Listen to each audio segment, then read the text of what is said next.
昔ベツレヘムの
宿に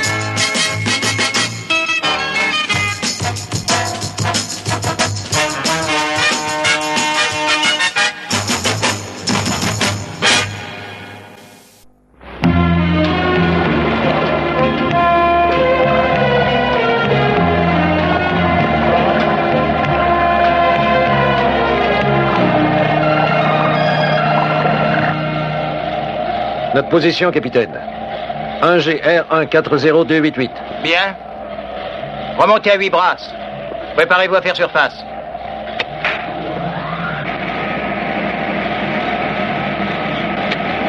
Ballast sur 2 et 6.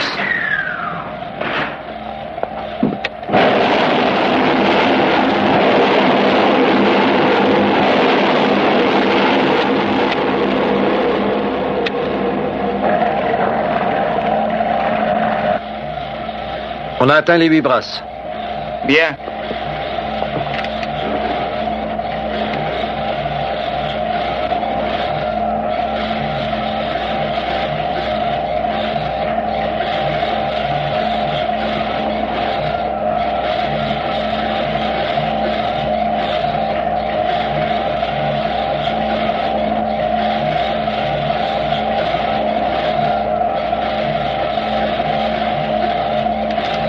Il n'y a rien en vue. Préparez-vous à faire surface. Salle des machines.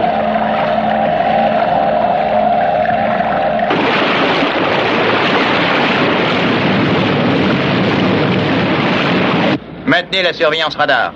Voyez s'il n'y a pas de vaisseau. Où sommes-nous, lieutenant? À peu près ici, capitaine. Bien. On n'a pas perdu de temps. Vitesse de croisière 20 nœuds. Barre à 126 degrés. Naviguer au 126, vitesse 20 nœuds.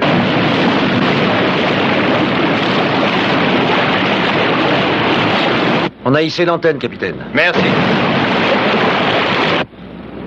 Attention, aéroscaphe à contrôle. Nous venons de faire surface. Attendons le passage du satellite. Compris, aéroscaphe. Mais que se passe-t-il au juste, capitaine? Cette mission doit être de la plus haute importance. Général Straker la prend trop à cœur, ça doit cacher quelque chose.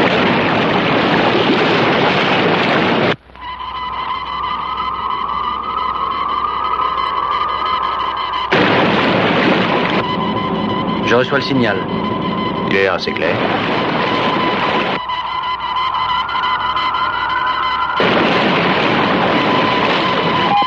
Écho positif du radar de site, progression dans le 279. Merci.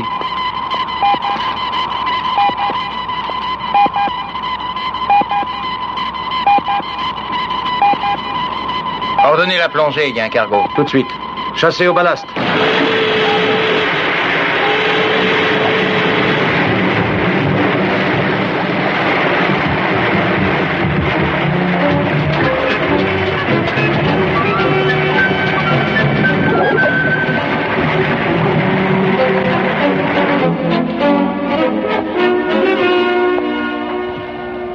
Aéroscaphe à contrôle Shadow. Contrôle Shadow. Nous avons dû plonger pour éviter un bateau en surface. Quel bateau? Sans doute un cargo. Il n'a pas eu le temps de nous voir. Avant de plonger, on a quand même pu repérer le satellite. Son orbite est correcte. Merci, aéroscaphe, j'avertis le général Straker. Où est-il maintenant? Environ à 8000. Vous croyez que ça marchera? Je crois que ça ira, oui.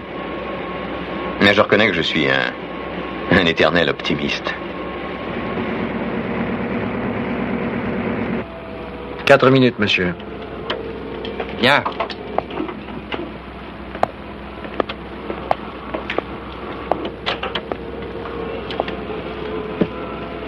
Faites relever la latitude.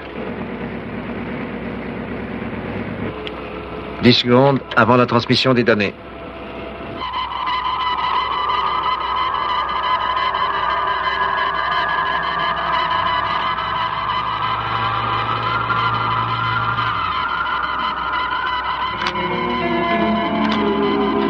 Ça y est, en plein dans le mille.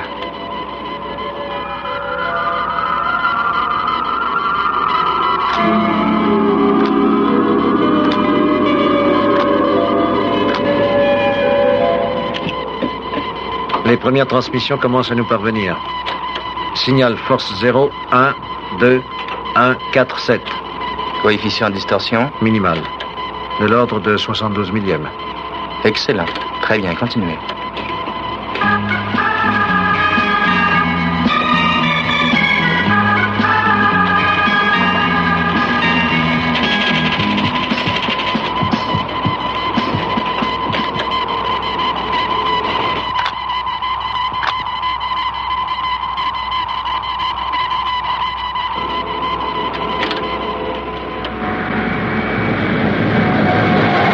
Ce brave docteur n'a pas dû apprécier de ne pas participer au visionnement des résultats. Oui, sans doute. Je crois que les mesures de sécurité ne devraient pas s'appliquer à ceux qui ont pris part à toutes les opérations. On peut peut-être lui envoyer quelques épreuves. Ne nous emballons pas. Voyons d'abord s'il y a quelque chose sur cette pellicule.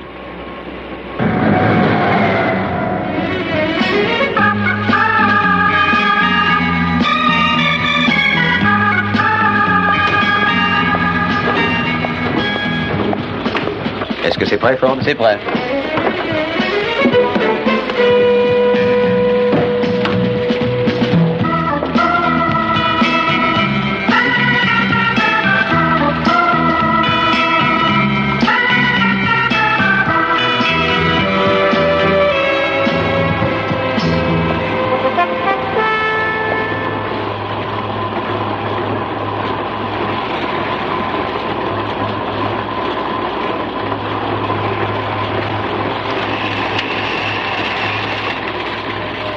Bon sang, regardez ça, le Canadien.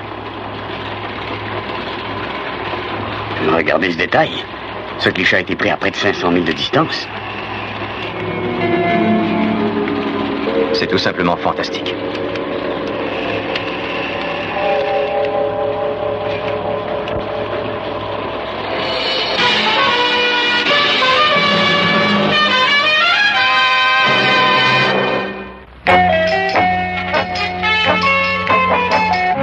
Fantastique, oui. Ce n'est pas croyable. Regardez ce cliché-là, à une distance de 490 000 avec un grossissement de 250. Il est aussi net que si on l'avait pris d'un hélicoptère. Voilà la preuve de nos théories. Nous devons tout vérifier avant de convoquer la commission pour approbation.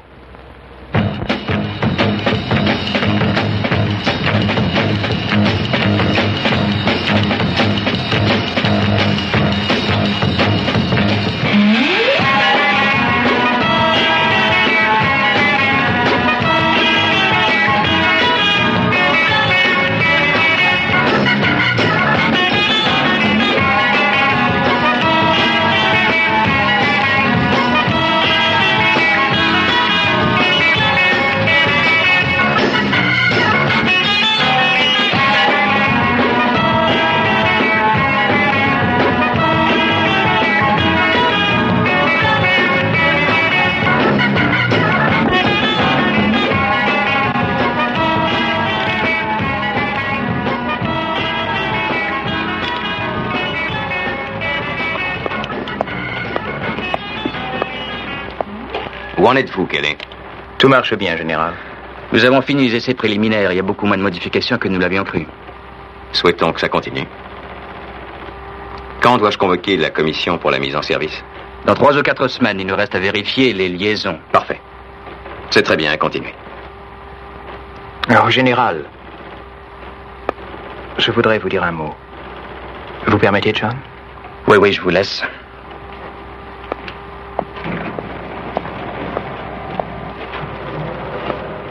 Oui, quel est?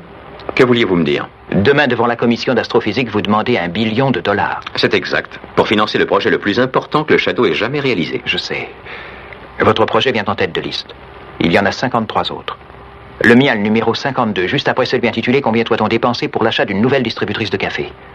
Écoutez, je ne demande que $50 000 et je suis certain d'essuyer un refus catégorique. Je vois, et en quoi est-ce que je peux vous aider? Je suis sûr que mon projet est important et il faut que vous m'aidiez. Réfléchissez une minute. Vous avez fait un énorme travail, j'en conviens. Mais votre groupe est... Mon groupe? Nous ne sommes que 2, mon général. Mais avec juste $50 000, nous pourrions terminer la fabrication de notre stéréostat. Si j'en avais la possibilité, je vous aiderais. Mais je crois que vous faites fausse route, Kelly. Aujourd'hui, une seule chose compte. L'espace. Il vaut mieux orienter vos recherches dans ce domaine-là. J'espère que vous obtiendrez votre billion. Non, j'en suis sûr. C'est un projet spatial.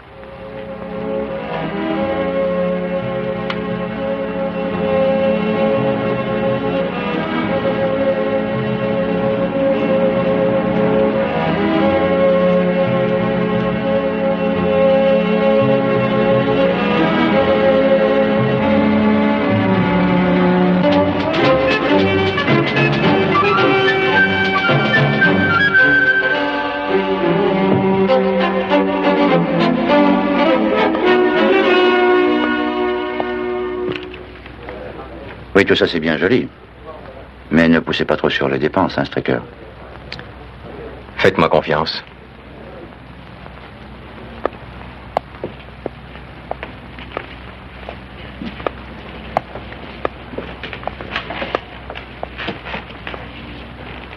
Heureux de vous revoir.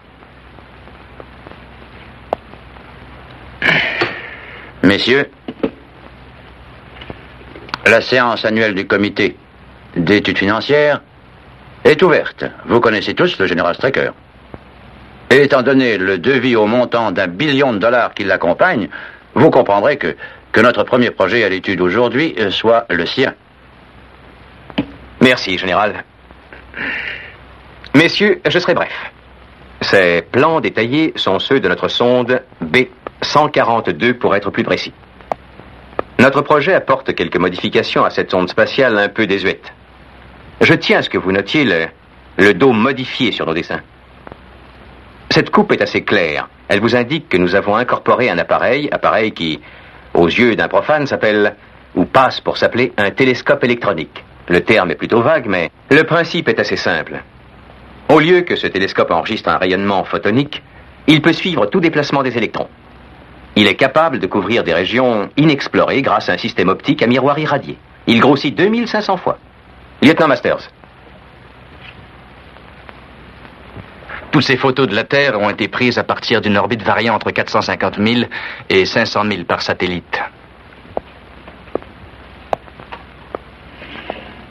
Ce télescope électronique, balayant une région, envoie à la Terre des informations par ondes radio. Et les impulsions sont converties par ordinateur en microfilm. D'après ces images, vous voyez que la définition est aussi nette que sur n'importe quelle photo. Les différents éléments modifiés de repérage et de grossissement étaient soumis à plusieurs séries d'essais. Maintenant, nous sommes capables d'aller explorer une planète à des millions et des millions de milles. Je vais peut-être refroidir votre enthousiasme, Straker, mais je peux faire d'excellentes photos de la Terre avec un appareil à $2,50 suspendu à un ballon-sonde. Attendez, je vais tâcher d'être un peu plus explicite, général. Par une planète, je ne veux pas dire la Terre. Le but principal de cet appareil, c'est de nous permettre de repérer très facilement et de suivre jusque chez lui un extraterrestre. Nous serons en mesure d'avoir des photos d'ensemble et surtout quelques gros plans sur leur étrange planète. Voilà mon projet. Je veux lancer une sonde régulière ou modifiée B142 comprenant mon télescope et je la placerai sur une orbite de stationnement autour de la Lune. Le Shadow n'a aucun moyen de lancer votre satellite. Je sais. Nous ferons appel à la NASA pour le lancement. J'ajoute que le télescope et tous les éléments électroniques sont encore ultra secrets. Il faudra donc confier le montage aux hommes de la base blanche dès que la NASA aura terminé la mise en orbite de la sonde spatiale.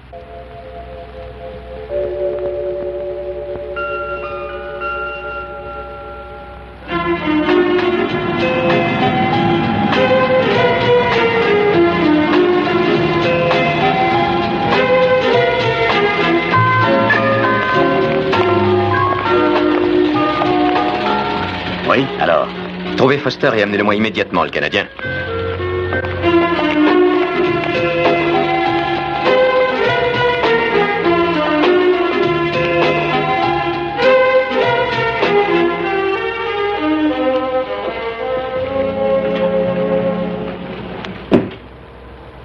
Eh bien, ils ont approuvé le projet? Mais il y a une difficulté. Oui, parce que le lancement est fait par la NASA et que nous avons le vol 702 dans 4 semaines. Oui, ce sera juste, Ted. Je sais, oui, c'est court pour résoudre toutes nos questions et pourtant il faut y arriver.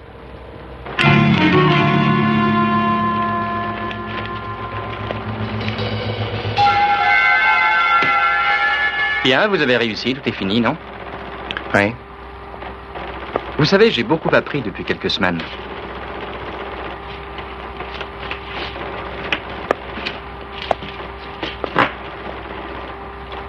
Donnez-moi le post-it la bille. Je crois que je vais vous donner vos 50 000 $. Ah, non, ça ira très bien. J'ai encore quelques vieux bijoux de famille, ça ira. De toute façon, rien n'est perdu. Je suis encore jeune, j'ai de l'avenir.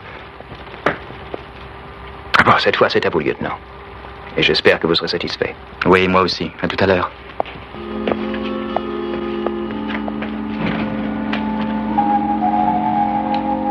Dites au lieutenant Masters de se rendre à la clinique pour la visite d'embarquement.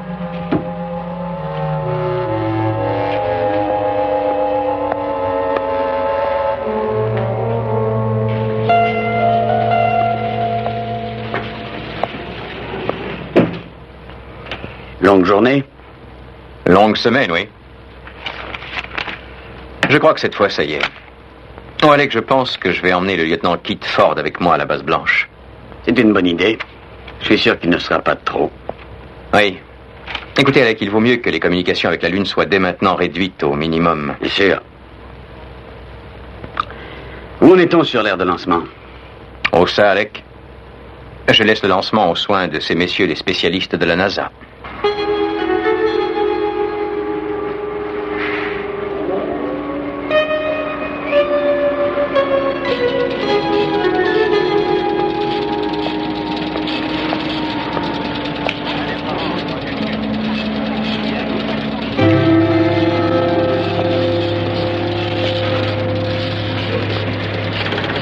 Donnez-moi une ligne sur l'ordinateur numéro 1. Lecture électronique. Canal 1. Le compte à rebours continue. On est à T, moins 4 heures, 32 minutes et 8 secondes.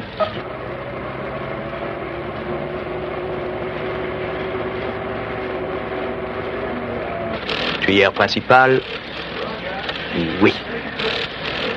Refroidisseur. Oui. Carburant liquide. Oui. Télémétrie. Oui. Témoin. 3 minutes. On a le feu vert à tous les niveaux de lecture. T, moins 60 secondes.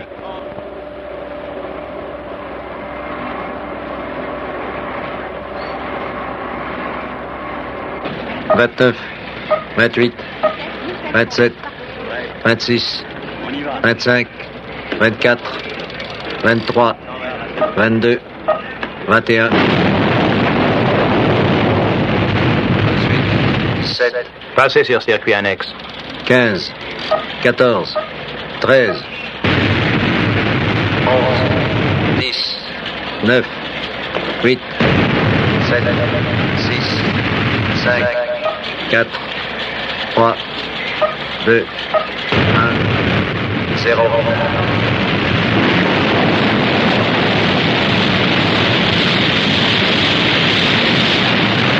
T plus 10 secondes.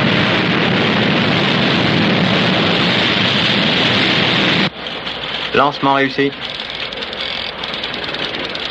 T plus 55.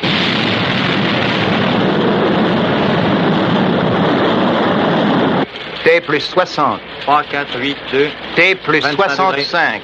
3, 7,2. Tout est correct.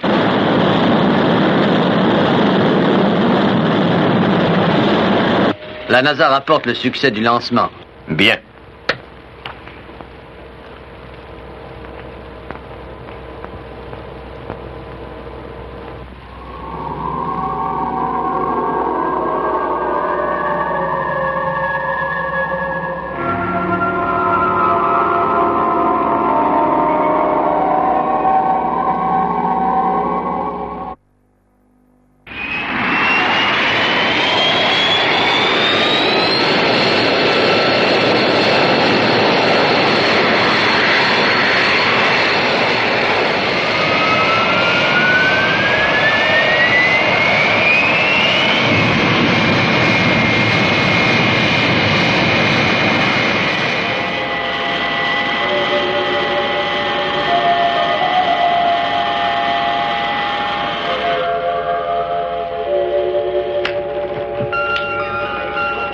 Base blanche à module lunaire, prenez note. Vous passez sur automatique LLS. Nous remorquons par onde 2B.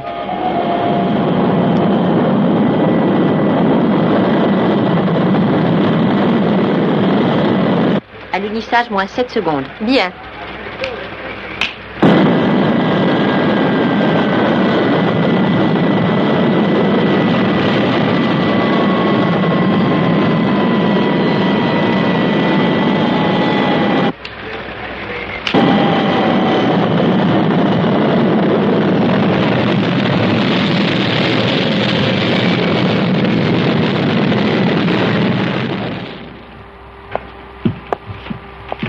Soyez le bienvenu, général.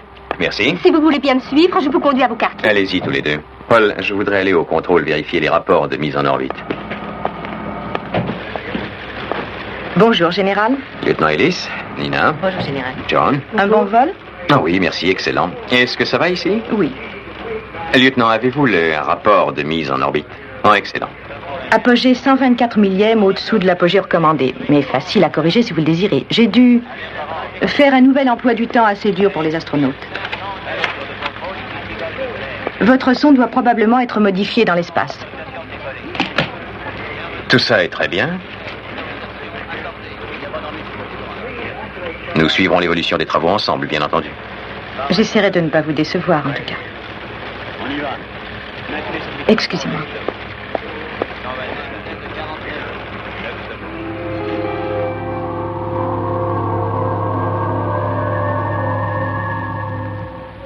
En raison de mesures de sécurité très strictes, personne sur la base blanche ne connaît le but du projet Découverte 2.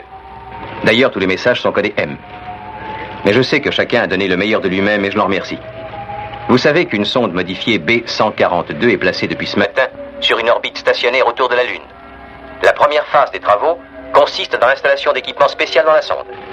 Cet équipement a été peu à peu convoyé sur la base blanche depuis 1 mois. La phase 2, c'est d'obliger un de nos visiteurs à se mettre dans le champ de la sonde spatiale pour permettre à la sonde de régler son télescope électronique sur les coordonnées de leur capsule, ce qui lui permettra de la suivre jusqu'à sa planète d'origine. En arrivant à 2 millions de milles de la planète étrangère, le télescope nous transmettra des images radio. Avec de la chance, nous réussirons le premier cliché en gros plan de ce monde inconnu. Notre première arme réellement assez puissante pour espérer vaincre un jour cette planète. Merci. La situation est enivrante, lieutenant. Oui, elle l'est. Il faut commencer les travaux d'assemblage aussitôt que possible. D'accord. Qui ira sur la sonde spatiale, général? Le colonel Foster et le lieutenant Masters.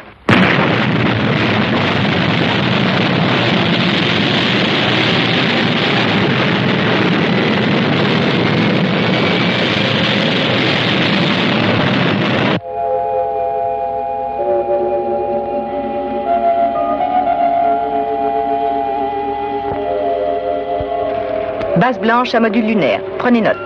Vous pouvez commencer à réduire. Attention pour le rendez-vous. Reçu. Confirmation à 1,4.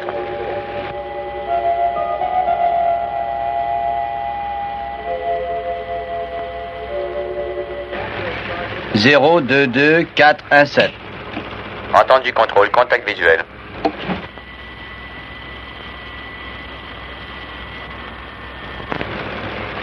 Module stabilisé. Pour sortie dans l'espace, feu vert de l'ordinateur de bord. Feu vert général, confirmé. Base blanche à module lunaire. Prenez note. Confirmation pour marche spatiale.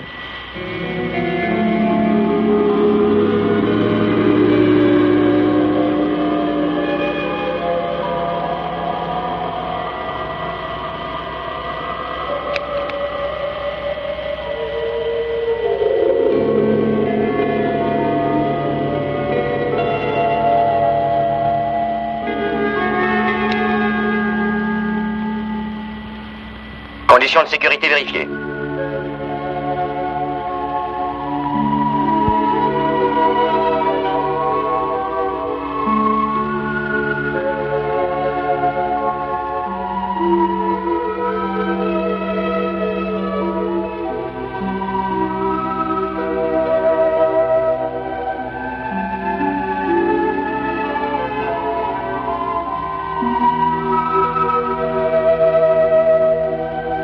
À mon signal d'envoyer la caméra.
suis à bord du satellite. Feu vert général.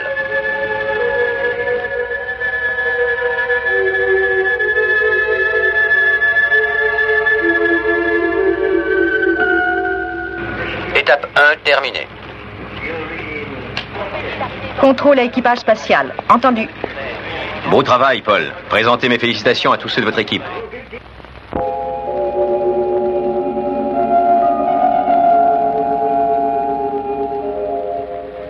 Je vous ai réunis ici afin de vous expliquer la phase la plus vitale sans doute de toute l'opération. La sonde spatiale est bien sur orbite. Tout l'équipement est monté et chaque test a été un succès. Lieutenant Ellis. Le problème est de forcer un de nos visiteurs à suivre une orbite complémentaire à l'orbite de la sonde spatiale. À ce moment-là, nous pourrions mettre en service le repérage balistique de notre sonde et le coupler sur les coordonnées de leur capsule. Et pour cela, nous devrons diriger nos intercepteurs avec précision. Les mouvements des vaisseaux extraterrestres ont été étudiés par ordinateur, ce qui nous donne un schéma assez précis. C'est celui-ci. Ensuite, le lieutenant Ellis a fait un plan de vol que les intercepteurs suivront à la lettre. Mais c'est le pilote qui aura le dernier mot et prendra la décision finale. Ce qui signifie qu'il ne doit pas se tromper. C'est exact. Ça risque d'être dangereux. Nous devons courir certains risques, colonel. J'ajouterai que ce sont des risques calculés, basés sur une étude approfondie du comportement humain face au danger, basée sur la logique. Maintenant, tout ce qu'il nous reste à faire, c'est d'espérer qu'il vienne.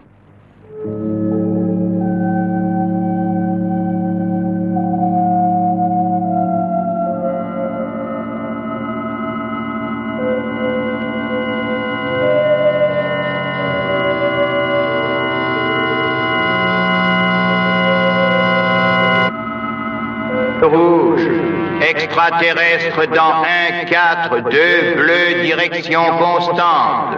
Ici le contrôle. J'ai reçu un avis d'alerte rouge. Je répète, alerte rouge. Écho vérifié et positif sur zone 1-4-2 bleu. Vitesse relative 8,35. 1-4-0, 1-3-9. S'il vient de confirmer, il approche du couloir aérien repéré. Bon. À vous, lieutenant, je vous laisse.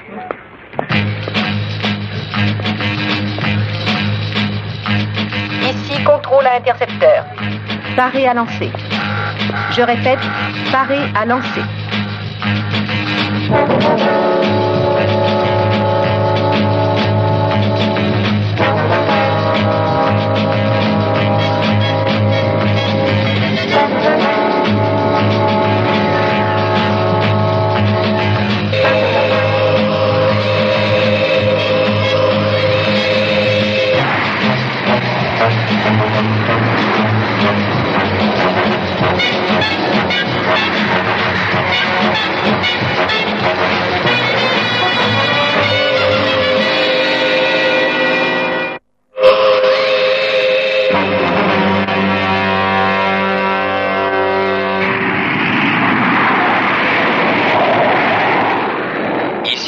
Striker.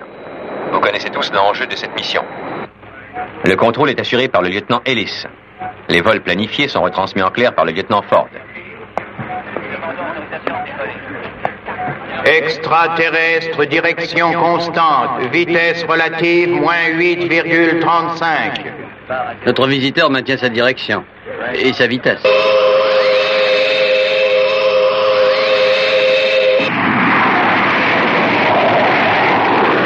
Je transmets toutes les données préorbitales des ordinateurs. 0, 1, 2. 1, 3, 1, 9, 0, 1, 2, 4, terminé. Bien reçu, contrôle. Direction constante, passant dans la 1-4-2 bleu, distance 18 millions de milles. 17 millions de milles. Il pénètre en zone rouge 081. Le voilà.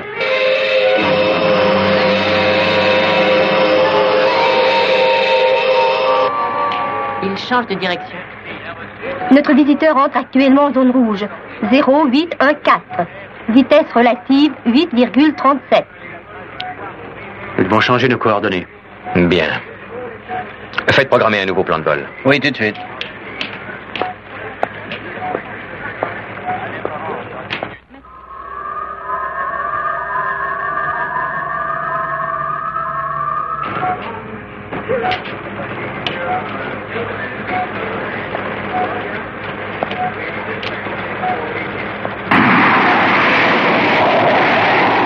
Contrôle à intercepteur, attention, nouvelles coordonnées, 0, 4, 2, 1, 4, 8. 2, 1, 4, 8.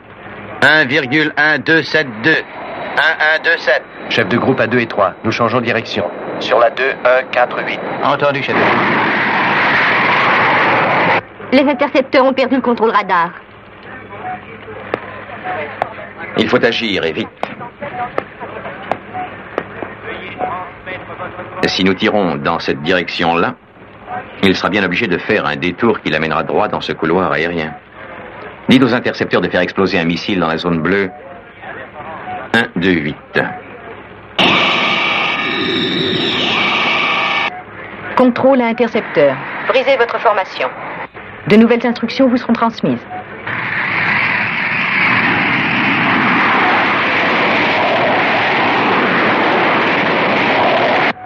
Contrôle intercepteur. Attention, pour la mise à feu des missiles, 15 secondes, 18 centièmes. Merci, contrôle. Mise à feu imminente, terminée.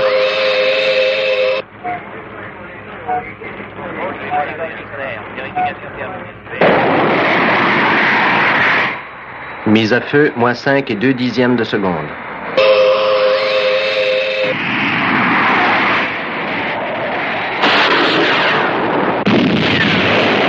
Détonation positive. Il change de direction. Il entre dans la zone bleue 132. Vitesse constante. Il passe en bleu 133. Il approche du champ de la sonde.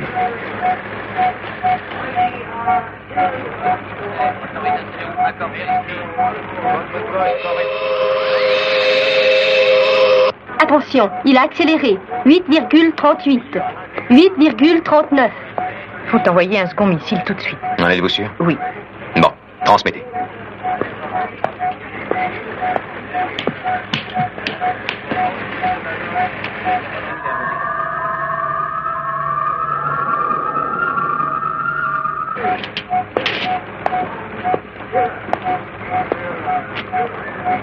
Bien. Avec un missile dans la zone bleue, au 2-7, ça devrait marcher. Ordonnez la mise à feu, lieutenant. Coordonnées des missiles. 104. 018826. Bien reçu.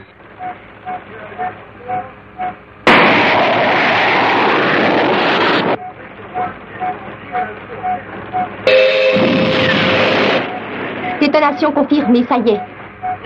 Changement de direction de l'extraterrestre 301. Ordinateur sur B142. Prise en charge dans 43 secondes.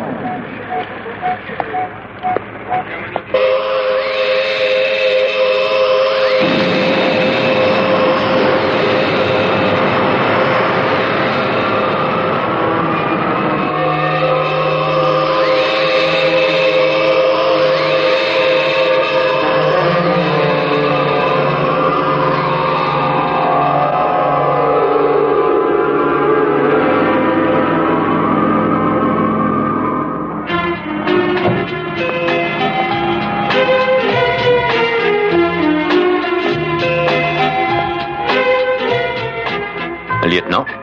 Oh, Général Strecker. Comment vous sentez-vous? Oh, bien, merci. Vous prendrez bien du café? Ah, avec plaisir.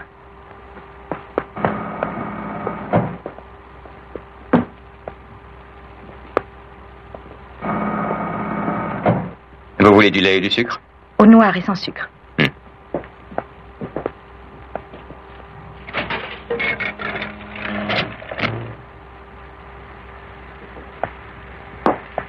Tenez, voilà.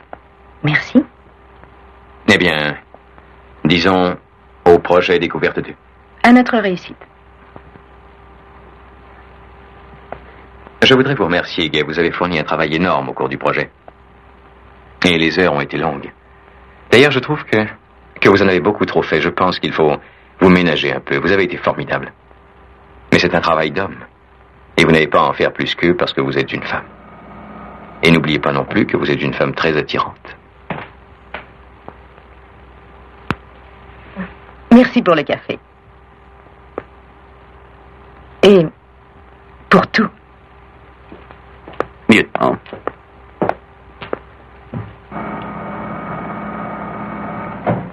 Colonel Foster. Oui. Quand partons-nous? À 18h demain, général. Bon. Oh, je peux vous demander quelque chose, Paul. Ne jugez pas une situation d'après la fin d'une conversation.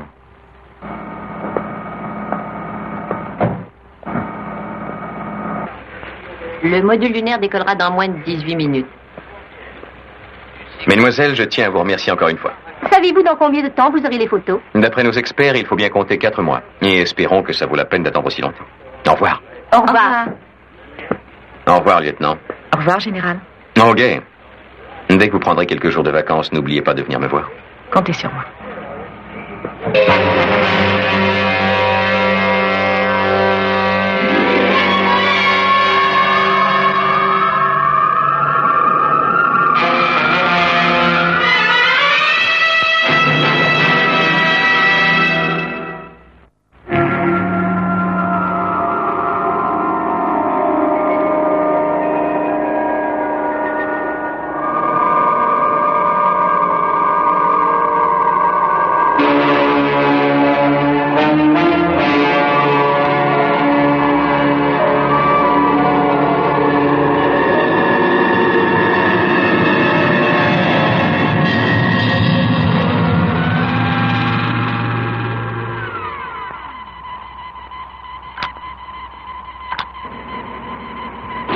Ça y est, général, elles sont là.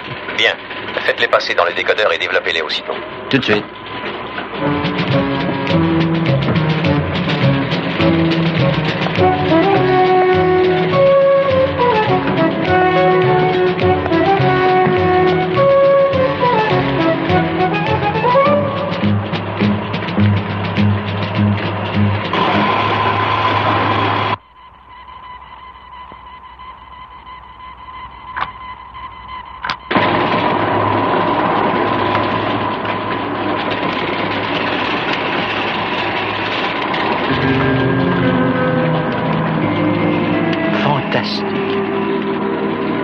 Oh, regardez ça.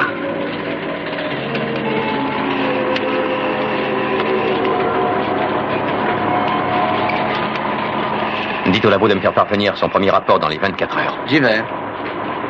On a trouvé la solution, le Canadien. Cette fois, on a réussi.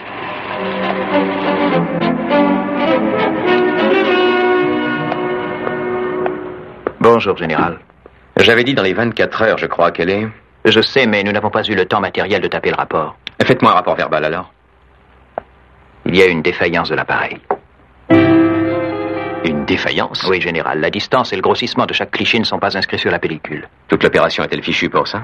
Bien, à part des détails superflus, la plupart des clichés sont sans intérêt ou inutilisables. Vous exagérez, Kelly, on en tirera bien quelque chose. Regardez ça, regardez ce détail. Vous devez savoir l'interpréter, non? Bien sûr, mais est-ce que la photo a été prise à 100 ou 500 000? Combien de fois est-elle grossée? 10 ou 1000 fois? Ah, vous plaisantez. Allons, écoutez, si je prends une photo d'une jolie fille, que je sois à 10 ou à 100 pas, je saurai toujours que c'est une jolie fille. Alors venez, je vais vous montrer quelque chose. Tenez, cette photo a pu être prise à n'importe quelle distance. C'est un gros plan de la surface de leur planète. Oui.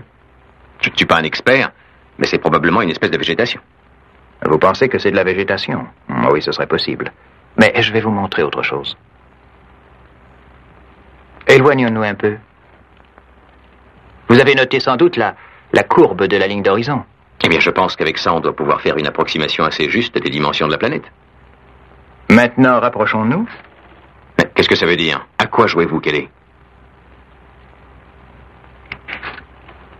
Vous disiez tout à l'heure, général, que vous reconnaîtriez une fille à 10 pas ou à 100 pas. La reconnaîtriez-vous à bout portant? Avec un grossissement allant de 1 à 10 000?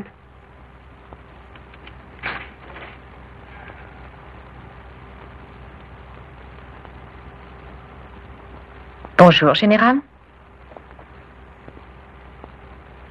Lieutenant. Merci. Allez vous reposer, lieutenant. Non, attendez, restez là un moment, voulez-vous, lieutenant?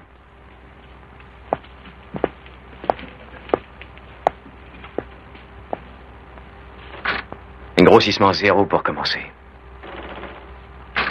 Grossissement 10. Maintenant 100. Et 1000.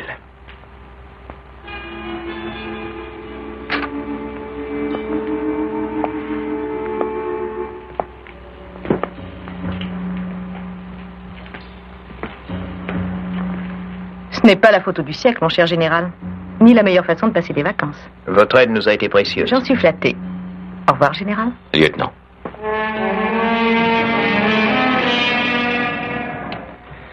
Oui, je me rends compte du problème. J'aimerais que vous jetiez un coup d'œil à ça. D'après vous, général, qu'est-ce que c'est? Avant votre démonstration, j'aurais dit que c'était une formation volcanique, sans doute. Eh bien, c'est la tranche d'une feuille de polystyrène brisée. C'est incroyable. Tenez là. La structure centrale pourrait être un bâtiment. Eh bien, c'est tout simplement un grain de pollen. Sur cette photo, on pourrait facilement voir une formation rocheuse. Oui, en effet, ça y ressemble. C'est un grain de blé soufflé. Si vous n'avez ni les détails du grossissement ni ceux de la distance, un morceau de polystyrène grossi 2500 fois devient une coulée de lave, un grain de pollen devient un édifice de style futuriste, et un grain de blé soufflé, une formation rocheuse. Dites-moi, qu'utilisez-vous comme procédé? Oh, la microphotographie existe depuis longtemps, mais j'obtiens de meilleurs résultats grâce à un effet tridimensionnel dû à la profondeur de champ. Il y a bien 25 ans qu'on a découvert ce procédé, il suffisait de l'améliorer. Je vois. Pendant que nous perdions notre temps dans l'espace, M. Kelep se penchait sur les photos de l'espace intérieur de la matière. C'était ça, votre petit projet? Oui. Ce domaine est vaste et pratiquement encore inexploré. Et je suis persuadé que, en poursuivant ces recherches, nous trouverions plusieurs réponses aux questions touchant l'univers et peut-être la vie elle-même. C'est peut-être vous qui avez raison pendant que nous faisions fausse route. Vous savez, plus j'y pense et plus je suis songeur. Dire que tout ce qui est dans ce bureau, chaque petit objet, n'importe quoi, de la poussière même, contient des billions de particules. Et que chaque particule elle-même est formée de millions d'atomes. Il y a un univers complet dans cette seule pièce. Marchez le long de la plage. Et vous foulez 1 million de grains de sable. Vous avez des mondes sous vos pieds. Est-ce que tout ce que nous connaissons, cette puce, notre monde, l'univers et jusqu'aux espaces sidéraux, est-ce que cette immensité serait contenue dans un seul grain de poussière? Chaque grain serait un monde. Chaque grain serait un univers. L'espace est infini, dans les deux sens, le plus vaste et le plus petit. Vous direz à Kelly qu'il a notre approbation. Et peut-être même plus qu'il n'espère. Laissez-moi ceci. Un grossissement est souvent trompeur, général.